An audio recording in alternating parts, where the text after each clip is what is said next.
All right, welcome back to the Culture Based Podcast. I'm Dustin, he's Blake, and this is take 2 of episode 47 because we just bantered on for about 15 minutes with our guest today, thinking that we were recording, and we in fact were not recording.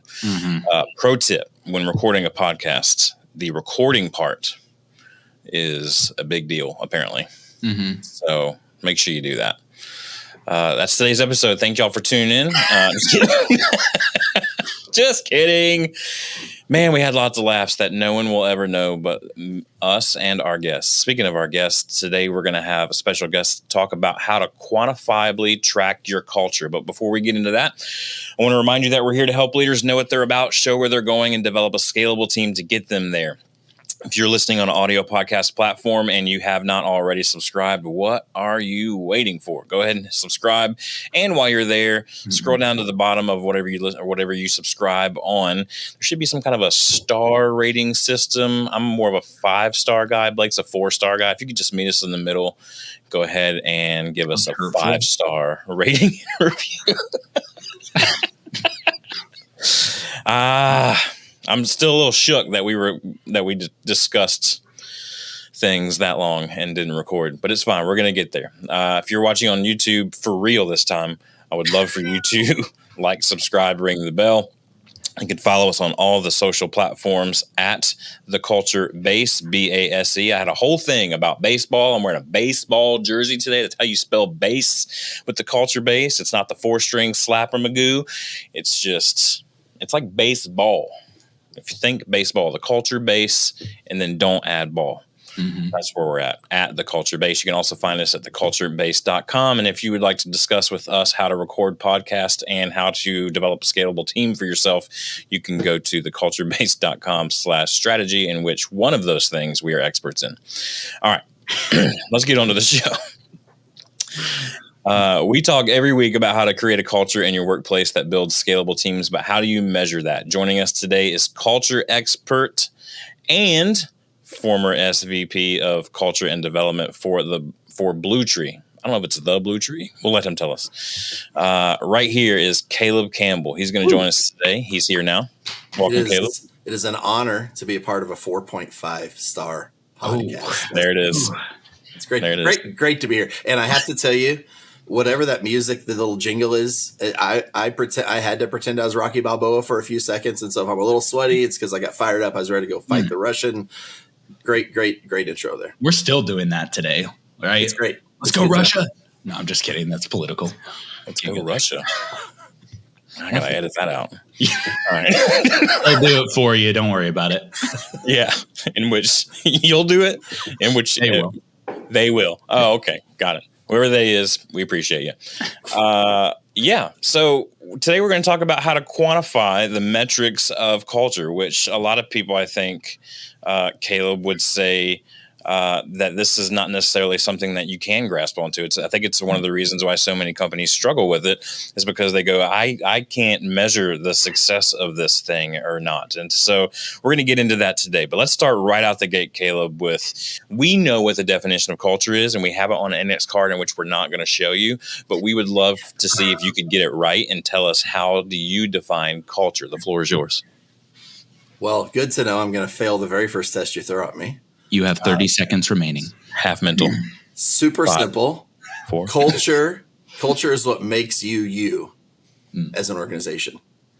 So what makes you unique? And it could be a lot of things that go into, I'm sure we're going to dig into them, right? It's what is the environment like of interactions between people on the team? It's how do you make decisions? It's what's the first thing customers think about you when you work with them? But ultimately, it's like your DNA. It's what makes your organization you. And I think the reason we struggle with culture a lot of times is because we don't get specific in how we answer that. I think specific targets lead to specific things you can measure, which lead to specific progress, which lead to the culture that you want. I love it. So just give us some backstory here. That was mostly the right answer, but I'm just kidding. That was a better answer than what we could have said. The answer was 7. You missed. Yeah. You missed it. The answer was 7. Is that what you said? It was a number. How do you define culture? 7.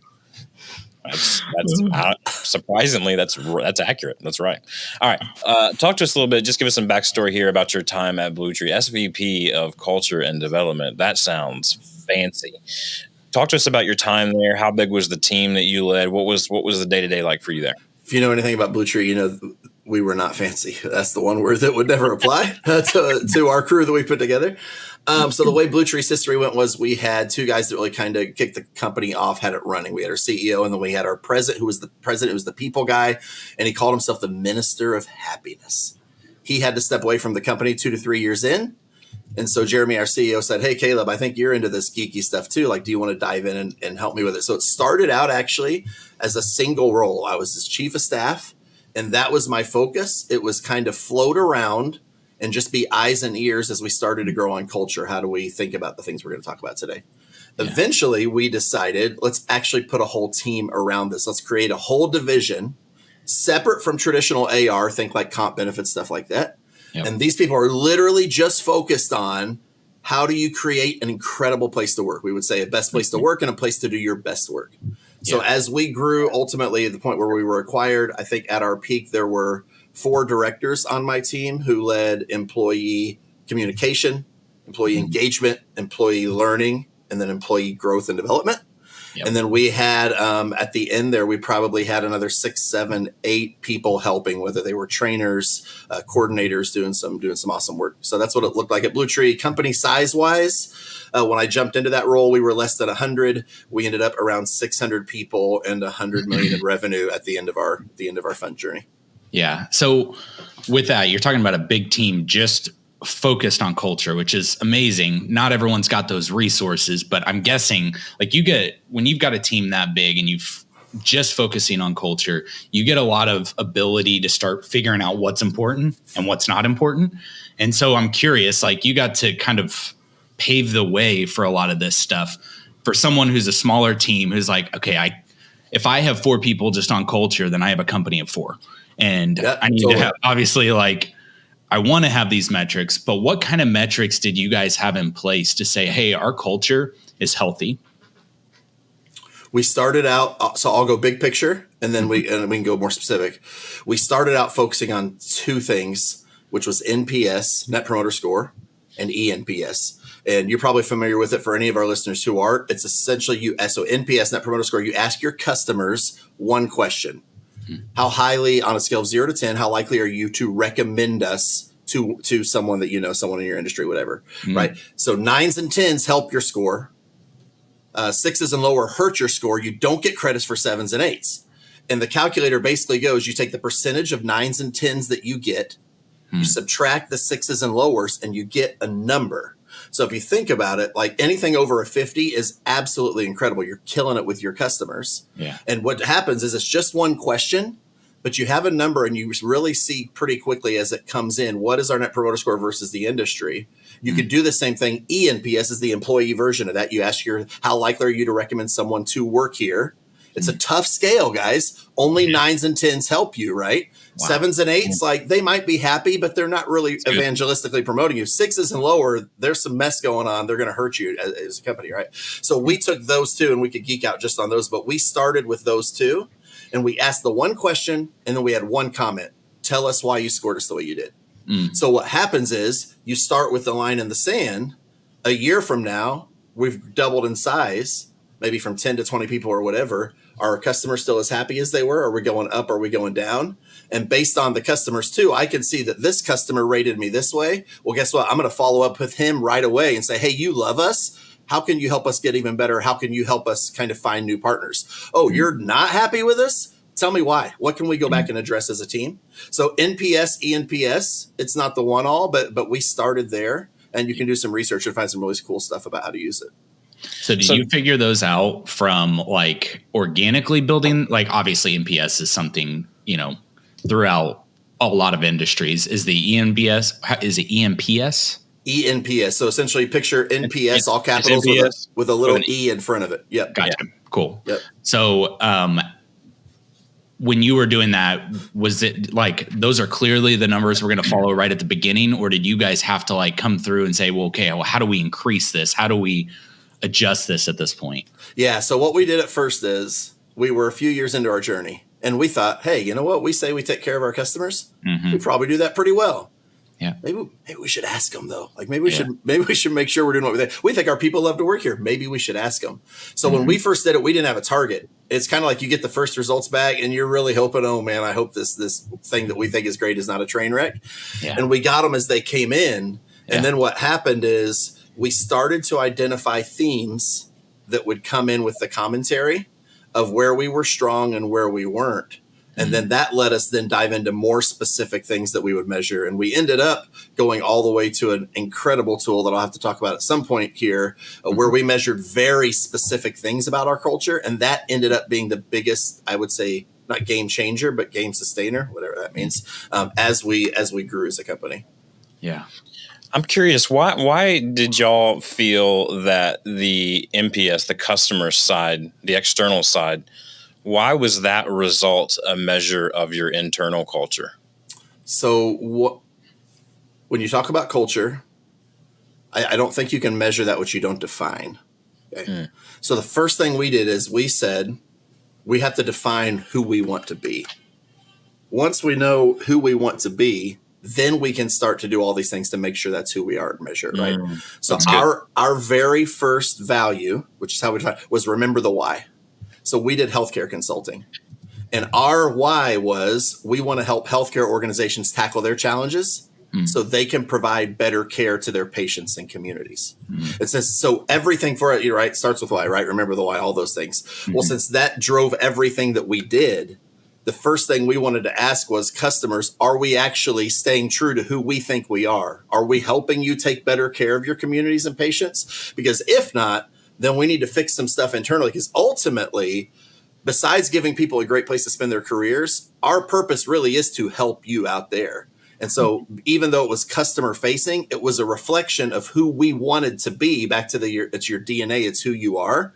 That's good. So if we didn't have the right outcomes, then something culturally was off and we would have to fix it. Yeah. That's really good. You talked a minute ago about there's some tools out there. Like, is there anything else in this realm you want to get to before we get into the tools real quick? No, go ahead and hit the tool. I do have another follow-up though.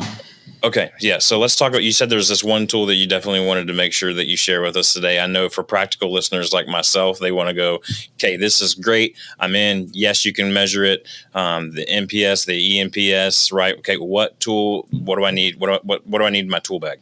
All right, so you're going to have to cut me off if I go too long because I get passionate on this one, right? I love it. Let's go. Right, here we go. Let's go. So we're 3-4 years into our journey and we're starting to grow really quickly. And we kind of have this, we see the big picture numbers. We feel like we're tracking well there, but we were a remote company. Okay, so 500-600 people spread all over the country. Other than a couple times a year, we don't see each other face to face. So we're like, what if there are blind spots that we're not seeing that might hinder us as we grow? So the first thing we do is, I mentioned our director of growth, brilliant dude, amazing human being named Josh. Josh, we said, okay, for the next month, Josh is going to do one thing. Anybody in the company can put half an hour on his calendar. He ended up talking to over 80 people, if I remember right. And he's going to ask you 2 questions: what's going great and what's terrible? And we want you to lay it all out there. So Josh does this. He comes to the leadership team, puts a presentation together in the first 3 slides, guys.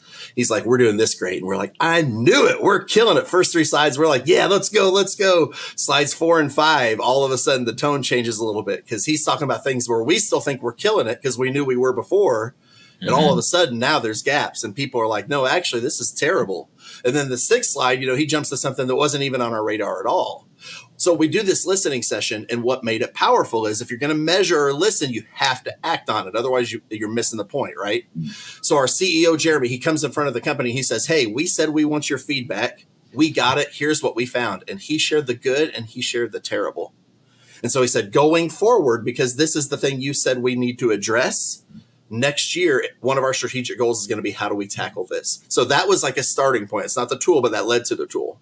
So our thought was, wow, we got so much awesome. When you listen, it's amazing what happens as leaders when you listen, right? So you listen, you start to act, we build this positive momentum, but then we're like, that we can't keep doing this over and over. It's not practical. It won't scale, which is what we were focused on. A lot of you listeners probably are as well. So we started looking out there. Are there tools that essentially will enable us to get that same feedback in to see where we're doing in different areas. Now, there are several tools, whether they're called employee engagement tools or whatever, that do this. Lattice is a good one. Culture Amp is one that's pretty well known. We used one called Office Vibe. Okay.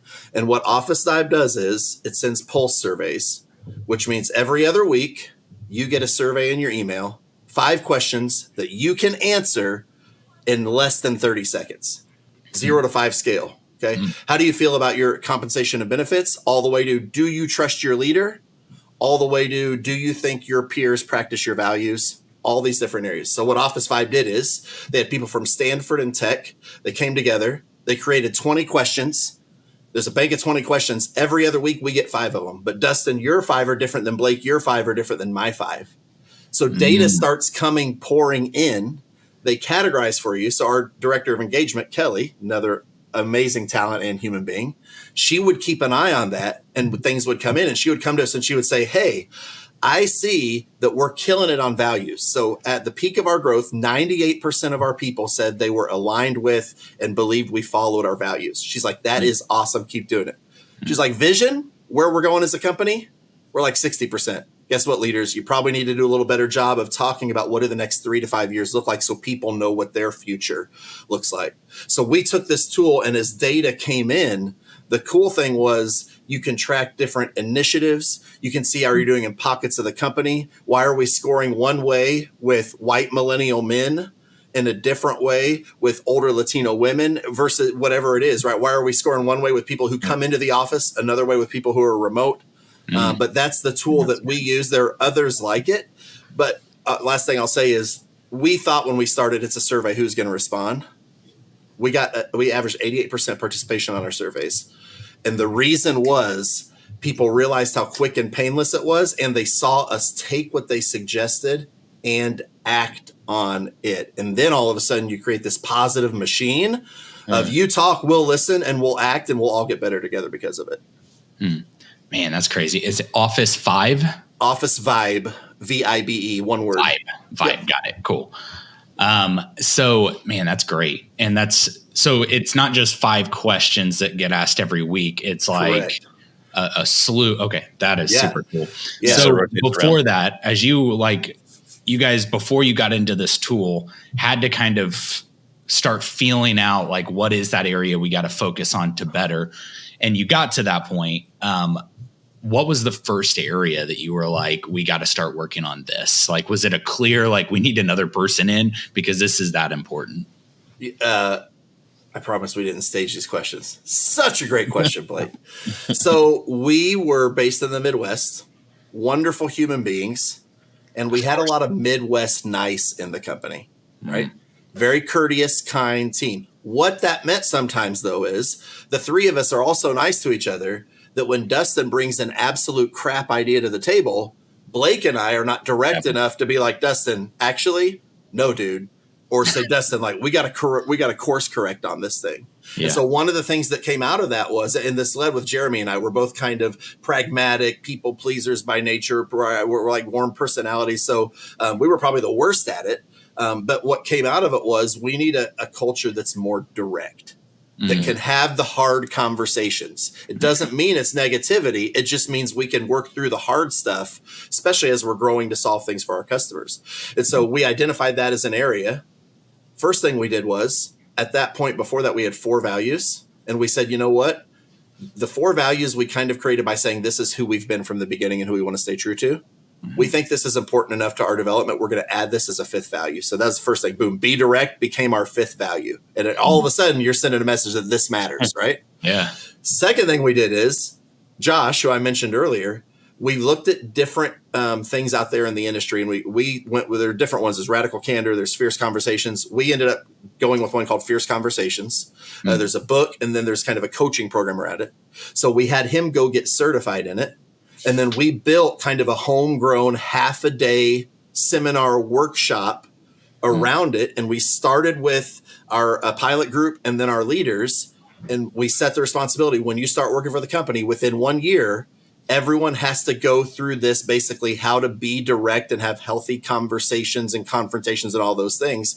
So that now, as a company, we're not only saying it matters, now we're giving you the tools you need to do it better.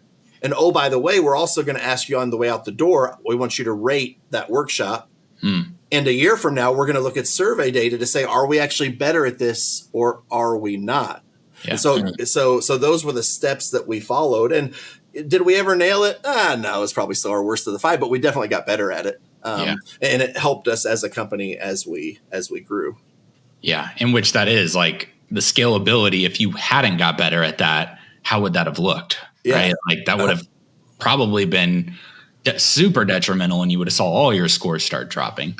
Yeah. And the thing is that we pivoted halfway through our company's 8-year run before we were acquired. We pivoted from being a pure staffing company to a more strategic consulting company. Well, when we made that pivot, we had to break almost every process that we had, every way we did things, and bring all kinds of new ideas to be able to. If we did not have a culture that said we can be direct and work through the hard stuff, when we made that shift in our go-to-market strategy and everything else, there's no way we could have done it. Example of specific culture focus reaching or leading to the business objectives that you have in front of you, right? Yeah. I think a lot of people, and this is kind of veering, I'm not too far away, but you had mentioned earlier that the company was almost virtually remote, right? Mm-hmm. Like not in a ton in office. And so I think a lot of people have this mentality, and I see this even in the construction area, like, well, we're not under the same roof. How can we grow a culture? Like, what would you say to those people? That's not correct. First thing I'd say. Very good. Next question. Yeah, right. Next question. I would say in today's world, especially, the reality is look at us right now. You're not face to face all the time. And if you're going to make it as a remote company, you have, so I think people look for three things if they want to go somewhere, build a career, and do their best work. Okay. Mm-hmm. They look at identity, they look at community, they look at opportunity. Identity is, in today's age, millennials and younger especially, I want to be on board with what we stand for as a company. I want to make sure I'm on board with the premise of this organization. Community, I want to work with people whose company I enjoy, who are going to challenge me to grow and all those things. And then opportunity at the same time, what's in it for me, because I need opportunities, right? That's right. So on the community element, whether you're together or not, we had one time a year when we'd bring the whole company together in person. And we injected so much lifeblood into us with that we rode that wave for a while, right? But we did things like, so a good example, we did things like we called it a stand-up every Thursday for half an hour at 11 o'clock.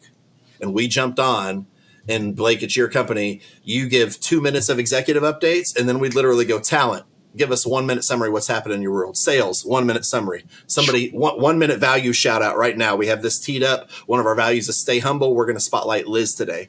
And that's an example of a half an hour of a remote thing where you just hear 200 people laughing on the call in the background. It's like controlled chaos, but I can be working in my cave basement here. And I instantly feel like I'm tied into this group of people.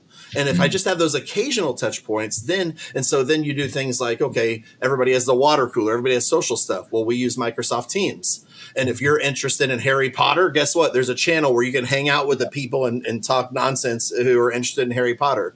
On and on it goes. So I think if you're going to be a remote virtual company, you still have to focus on the community part, because people are looking for it. And if you don't give it to them, most people will find it somewhere else. Yeah. And I think also a lot of business owners, leaders might be like, oh my gosh, if I had, and half an hour, 30 minutes, all my team, that's going to cost X amount of dollars. Like, where does that return? What would you say there? I would say the return of first of all, keeping everyone informed of what's going across the company. Yeah. Okay? I've got a lot of hours in my week. I can do my own thing. But if I just get a snapshot of, we're about to do this thing with Duke, and that's something I can tell someone else, or I understand how I fit in. So that's one. There is value in that in and of itself. Second way there's value is Mr. Leader CEO. You're jumping on our CFO, be walking through an airport. He'd be on a plane talking quietly, but he always made the meetings. And all of a sudden, I have a leader who cares enough that he's that accessible that he's always going to hop on and be real with me. Yeah. You're building incredible credibility that way. And then, I think those two things alone provide way more value than losing half an hour's worth of comp multiplied out, whatever that looks like. Man, I couldn't agree more. We even, just the idea of communication. And a lot of times we have that mentality of like, oh, this is on a need to know basis. They don't need to know this, or I don't want to take the time to say this. But if you have that moment to just give a real quick, like, hey, here's my thoughts, especially leaders who tend to be historically not great at communicating. They're now having a small platform to say, hey, here's where I'm kind of thinking this is going on, and we're working on these things, and just wanted to keep you guys updated. Like, you're right, that connection's important. And I got to see the flip side of that this week, where I'm like kind of working some little things on the backside of like, hey, I think this could be a good opportunity. And I didn't pass that along to some of my team. And my team popped out and they're like, hey, we heard this was happening. What's up with communication? And I'm like, oh, that's on me. Okay, I didn't think it was that important to broadcast, but you need to be connected because I see how it's connecting to you. Even though I didn't, I now see how it was connected to you. Well, it's going to help me do my job better if I know what I'm a part of and where we're going. It also just, back to the community, people want to feel, like you hear a lot about inclusion, belonging. People want to feel valued. What better way can you value someone than say, hey, I'm going to go on and give you a heads up of what's actually happening, where we're going from here, because I want you to feel like you're helping drive the bus and not getting dragged along behind it. Yeah. Yeah. So, Caleb, a lot of organizations like to tie in these culture values and whatnot to annual reviews, and then thus, compensation. Were y'all at BlueTree using these metrics to connect? Are you connecting these metrics with compensation? And if so, why? If not, why not? Yeah. So when it came to the connection was, we had 5 values. I'm going to test myself here. It's been a few years, but we had, it was remember the why, find the win-win-win. It was raise the bar. It was stay humble, and it was be direct. Still got it. Here we go. Right. Those were our 5 things. And so what happened was, for every role, so take the 3 directors initially, and then the 4th one came on when we were acquired on my team. I would map out for performance rate management. Those are our 5 values. What is that? Let's talk about what that looks like for your role. And then when we would do performance management, so the way we did it is you're supposed to have biweekly conversations with your manager, one-on-ones that are focused on you and your development. Once a quarter, that conversation focuses on performance. 2 of those quarters, you document that conversation. We didn't do a bunch of check, but it was essentially 4 or 5 expectations for your role. How are you doing on those? And that drives our conversation. We were very careful not to make it feel like this is something HR does to you. This is where can we see how you can help other people at the company? Where can we see how we can help you keep growing? Like, that's the way you have to frame it, right? Yeah. Well, in that, for every role, the first thing that we assessed was how they're doing with their values. And we would ask peers from their project. I might ask someone that they worked with over here, someone who was a customer of theirs internally. I'm getting 4 or 5 people's feedback in addition to my own of how is Josh living our stay humble value.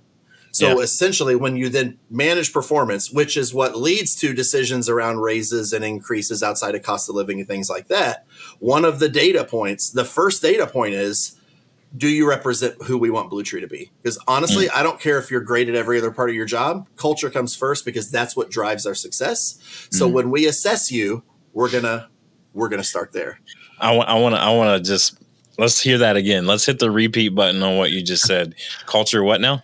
I don't remember what I said. But come on. You said culture is important because it drives success. Right. I feel like, is this a tagline on a t-shirt for you somewhere, Justin? I feel like I'm always looking for a great new t-shirt. No, right? I think it's important. I like to just kind of marinate on a phrase like that when it comes along, because that's really what we're doing here at the Culture Base, is helping people understand that the scalability and the success and the growth of your company is based, get it, in culture.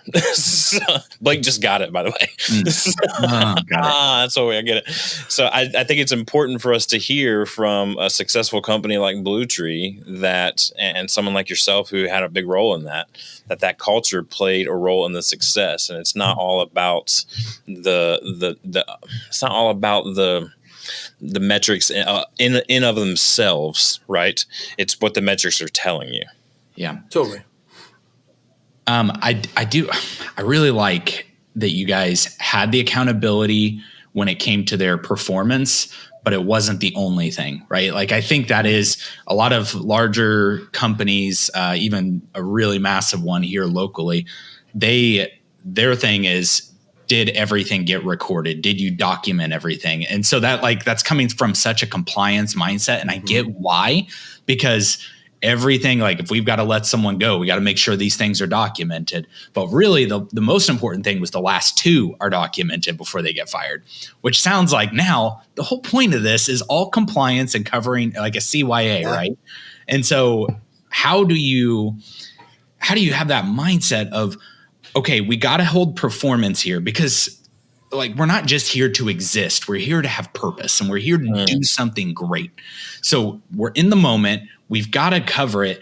How do you hold them still to that accountability of this has got to happen, but we're not going to harp on it every time? Like, how do you balance that? It was a great question. The way our wording was raise the bar, but that essentially was you need to rock the job you were hired to rock, right? Like you have to be excellent in what that is. And so, and in fact, in our industry, our specific niche was we weren't the biggest, but we would come in and we would guarantee you, we will bring you the best person every time. So next time you'll want to work with the little guys that you worked with last time, right? So I think it's definitely a balance. But one way we thought about it was, what is going to ultimately let us accomplish our mission of helping our customers tackle hard problems? Okay. We can only do that if we have the best people on the planet working for us. Yeah. The best people on the planet, they have options. So guess what? They're going to go work somewhere, not only with smart people, but with people who want to be team players, with people who are humble, with people who are willing to defer to them, because you might be the expert and I might be the expert in something else and Dustin in something else completely, right?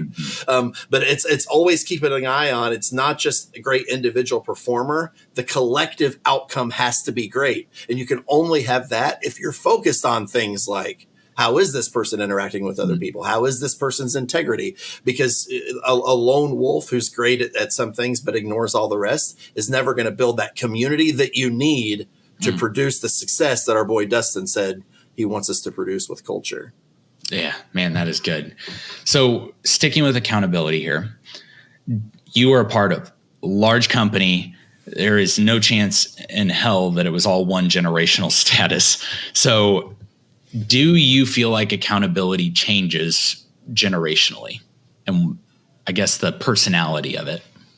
I think, I don't know if I'm going to answer the question directly. I think what we learned is it was really easy when you had the people that founded the company and your first hires to do things a certain way. As you start to scale and think about the next generation, one of, if not the most important thing becomes identifying and developing your next group of leaders. Because guess what? The 6 people that make decisions at the top, everyone knew who they were and interacted with them every day the first 2 or 3 years. But when you're 600 people 7 or 8 years later, you're not interacting with the vice president of this most of the time, but you're interacting with your team lead or your manager or your director every single day. And so what becomes important is when we built out we had a leadership development and separately from that, a management training program. One of the first things, a course that I taught, one of the first things we taught managers was, you're a manager now. Guess what that means? That means you now, congratulations, are a guardian of our culture. You are now the face of culture to 7 people on your team. So here's how you think about that as a leader. Here's who we are, reinforced again. And so I think you do have to always think about it, because if not, then you'll die on the vine. But if you do pour into the next group, you're hoping they come up and they take it way further than you did. They're way better than you are. But you have to be deliberate, because they're going to be so busy with their everyday roles. You have to deliberately take the time and say, that's great, David. You're going to lead our rev cycle team. And we still need to spend 10% of your time just focused on how do you become the next strong cultural leader for your group of people. You know, and the thing I think I hear, because you did answer it, like whether you think you answered it directly or not, like I don't know that there are like, hey, here's the trick to talk to millennials. Like, I don't think that's the thing. I think what you said, and hopefully everyone saw this, was consistency and intentionality. So it doesn't matter being a guardian, being a parent. I'm not trying to make this about a family, but like being that thing is consistency and intentionality. And so when you're around people, you said that you got your 7 people. How are you consistently, intentionally showing up with them?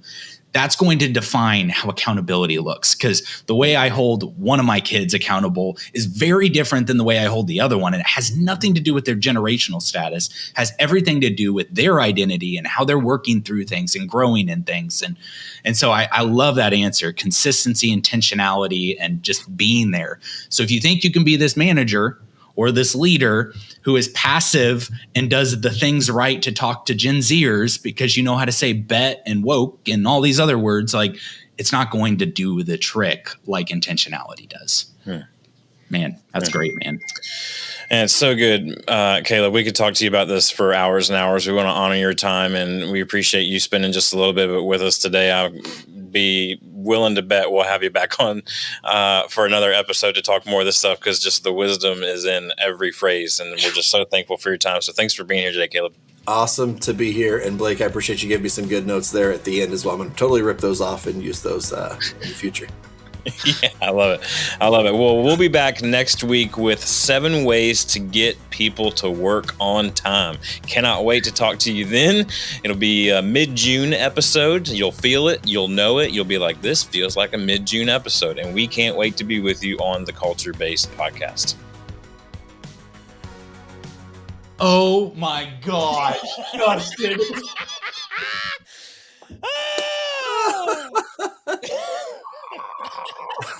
Oh.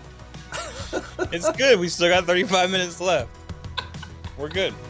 I had this moment when you two were talking for 10 minutes and thought you were recording, when I really wondered, did I stumble into the wrong place this morning? Am I where I thought I was supposed to be? And I don't know the answer. I guess we'll figure it out.